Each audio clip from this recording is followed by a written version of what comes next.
à tous et bienvenue sur ma chaîne, j'espère que vous allez bien. On se retrouve aujourd'hui pour une autre vidéo que j'ai préparée pour vous. C'est une vidéo qui parle d'argent mais aussi de bonnes astuces. Vous savez depuis le temps que vous me suivez que je parle de plusieurs façons d'économiser. Et vendre ces articles, c'est une façon pour moi d'économiser des sous, non seulement d'économiser mais de gagner de l'argent.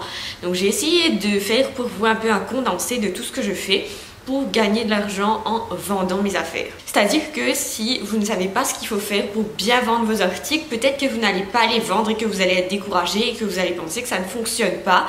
Mais je vais vous donner des astuces aujourd'hui pour bien vendre vos articles. Personnellement, j'ai 3 différents types de vente en fait que j'utilise, même 4 pour vendre mes articles. Donc le premier endroit où je vends mes affaires, c'est sur Le Bon Coin, comme vous vous en doutez. Le deuxième endroit, c'est pour les vêtements, donc je vends ça sur Vinted. Le troisième endroit où j'ai vendu mes trucs, c'est plutôt ponctuel, j'ai vendu dans des brocantes, donc ça c'est vraiment pendant la période des vacances. Et le dernier, c'est dans des dépôts-ventes. Vous savez que je suis quelqu'un qui aime économiser et qui aime, j'aime pas gaspiller, surtout j'aime pas que les articles traînent chez moi parce que ça fait vraiment beaucoup de choses. Il faut s'occuper, il faut de l'espace de stockage, ça fait du bordel, il faut les ranger, etc. Et j'aime pas jeter non plus parce que je pense qu'il y a toujours quelqu'un qui peut s'en servir. Donc dans le pire des cas, je donne. Donc pourquoi je vends mes affaires en fait? Parce que ça me fait des sous pour acheter d'autres trucs. Par exemple, sur Vinted, quand je vends mes vêtements, c'est pour acheter d'autres vêtements sur la plateforme. Et je dois vous dire que ma garde-robe consiste de pas mal de choses que j'ai achetées sur Vinted, donc parfois d'occasion, parfois neuf, et souvent vous trouvez des trucs très très bien. Plus je vends, plus j'achète. Donc bien vendre ces articles, il faut déjà savoir qu'est-ce qui va se vendre et qu'est-ce qui ne va pas se vendre. Donc si on parle des meubles, etc., je pense que à peu près tout peut être potentiellement vendable à partir du moment où c'est en bon état. Donc il y a quelque chose que je fais, je prends vraiment soin de mes meubles et de mes affaires en fait, pour que je fais ça parce que je sais qu'il y a un moment où je vais les vendre. Ça peut être maintenant, ça peut être dans 3 ans. Même si je les revends, ils sont en super état. Et ça m'arrive même de vendre des trucs que j'ai achetés d'occasion et qui ne se sont pas détériorés dans le temps. Donc par exemple, si vous achetez de l'électroménager et qu'il y a une rayure dessus, le prix diminue fatalement de 25 à 50% selon le dégât. Deuxièmement, quand vous achetez quelque chose qui vient dans une boîte, ne jetez pas la boîte si c'est un électroménager par exemple, ou un ordi ou un téléphone. Ne jetez pas la boîte parce que vous pourrez revendre plus cher les objets qui viennent avec leur boîte. Donc je dis ça pour vendre sur Le Bon Coin ou dans des brocantes, ça se vend super bien. Quelque chose avec une boîte aura beaucoup plus de valeur et vous pourrez enlever peut-être 25% de son prix ou 50% selon l'état d'usure du truc. Donc il y a quelque chose en fait que je trouve essentiel pour bien vendre ces articles, c'est de prendre des belles photos. Alors si vous scrollez sur Le Bon Coin ou sur Vinted, la plupart des photos sont extrêmement banales, en fait ça n'attire pas l'attention.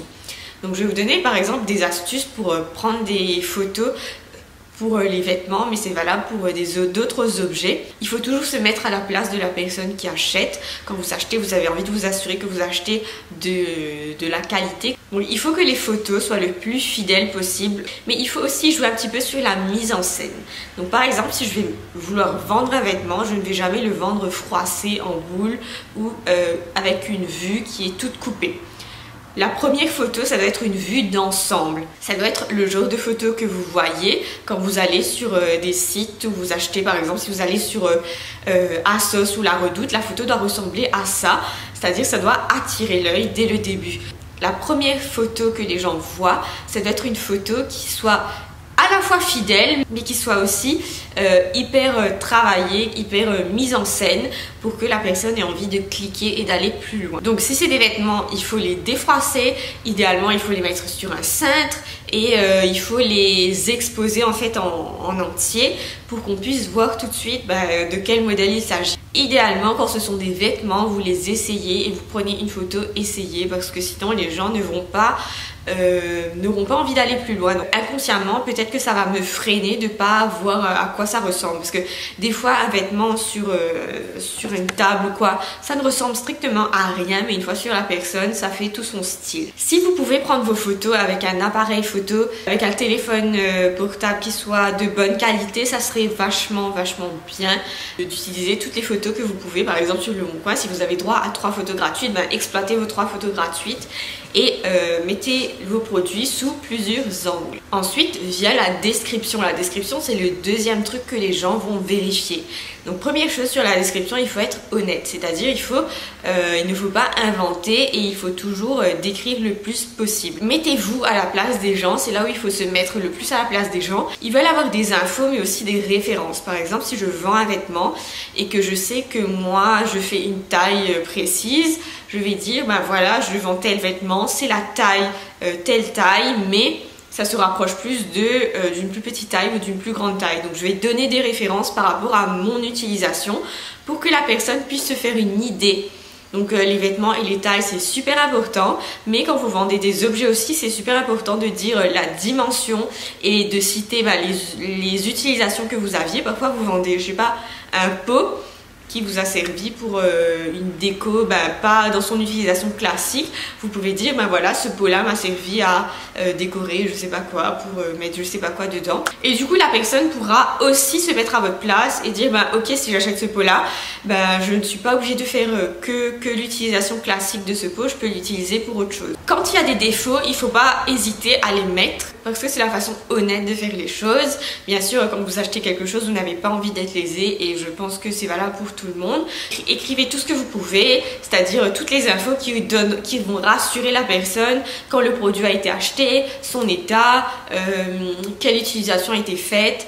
Si ça a été peu utilisé, c'est vachement avantageux de le mettre. Ne mettez pas qu'un truc est neuf si ce n'est pas neuf. Donc une fois que vous avez mis vos annonces en ligne, il faut être très réactif, c'est-à-dire qu'il faut pouvoir répondre dans la journée, quoi. Les gens ont tellement des impulsions d'achat, des pulsions d'achat, et que ça peut changer du jour au lendemain. Ils peuvent décider de complètement changer des trucs. Les gens sont des fois chiants, surtout sur Le Bon Coin, où ils essayent de vraiment négocier, où ils posent 15 000 questions et après ils n'achètent pas. Moi, ça me dérange beaucoup. En fait, dès que la personne s'intéresse, proposez-lui un rendez-vous le plus vite possible. Donc ça, c'est valable sur Le Bon Coin. Dès que la personne s'intéresse, vous lui dites, voilà, je vous propose de venir le voir dès demain, dès ce soir ou dès demain, blablabla, pour que la personne soit encouragée à venir vérifier. Donc peut-être que la personne n'avait pas envie d'acheter ou hésitait, elle a un rendez-vous, elle sait qu'elle doit venir et ça va lui donner envie d'acheter. Donc proposez un rendez-vous dès que possible. Sur Vinted, comment je fais? Si c'est quelque chose de négociable, je propose un prix, je fais une offre, etc. Donc c'est quelque chose de vraiment facile à faire, et du coup ça crée une envie d'achat, ça encourage la personne à acheter. Dans les brocantes, c'est un peu plus chiant parce que les gens négocient beaucoup. Donc ce que je fais, c'est que dans les brocantes, je mets le prix un peu plus haut. Je pense que les brocantes, c'est pas là où je gère le plus, parce que j'en ai pas fait tant que ça. Je mets le prix beaucoup plus haut, comme ça quand la personne négocie, elle arrive à mon prix idéal. Donc je fixe mon prix idéal dans ma tête, que je ne mets pas, que je ne dis pas en fait, et du coup j'annonce peut-être 2 ou 3 euros au-dessus, comme ça la personne quand elle négocie, elle arrive à mon prix idéal et elle a l'impression que j'ai fait un effort pour elle. Donc ça m'arrive d'arriver en dessous de mon prix idéal, et là je dois choisir en fait si pour cet article là je préfère soit le stocker, ou vraiment c'est un article qui vaut beaucoup plus cher et je sais que je vais pouvoir le vendre sur une autre plateforme, donc c'est ce que je fais. Pour les dépôts-ventes, en fait c'est un peu plus spécial parce qu'il faut déjà avoir un dépôt-vente près de chez soi, et il faut identifier un dépôt-vente qui marche bien. Souvent ils ne marchent pas tous bien, certains sont déserts et vont pas attirer grand monde. Ce qu'il faut faire en fait, c'est se renseigner auprès des proches, auprès des gens vivant dans sa ville, s'ils connaissent un dépôt-vente où ils vont, ou sinon s'ils connaissent un dépôt-vente qui fonctionne. Souvent ce sont des gens qui habitent dans cette ville depuis longtemps, qui connaissent bien. Donc c'est là-bas que vous devez aller déposer votre article. Comment ça fonctionne? En fait, vous allez déposer, et après le dépôt-vente va afficher vos articles dans le magasin. Quand quelqu'un va acheter, ce dépôt-vente va toucher souvent environ 50% du prix d'achat du produit. Donc vous, en fait, quel avantage ça a? C'est que vous vous débarrassez des trucs que vous n'avez plus envie, et vos articles ont quand même de la visibilité. Donc c'est pour ça qu'il faut choisir un dépôt-vente où il y a de la visite. Mais ça, vous ne pourrez pas savoir si vous ne vous renseignez pas. Conclusion, en fait, c'est qu'il n'y a pas de restrictions concernant des choses à vendre. Donc si c'est trop endommagé, on ne vend pas, on jette ou on donne. Mais un truc qui peut vous paraître vieux et complètement invendable peut être vraiment quelque chose de valeur pour quelqu'un d'autre. Donc n'hésitez pas à mettre l'objet sous son plus beau jour et à l'exposer, et c'est comme ça que vous allez vendre. Donc cette vidéo est finie, j'espère que vous l'avez aimée et que vous l'avez trouvée utile. Dites-moi si vous utilisez ces techniques-là ou si vous vendez vos vêtements sur les différentes plateformes, voilà. On se retrouve très vite la semaine prochaine pour une autre vidéo, et en attendant, prenez soin de vous.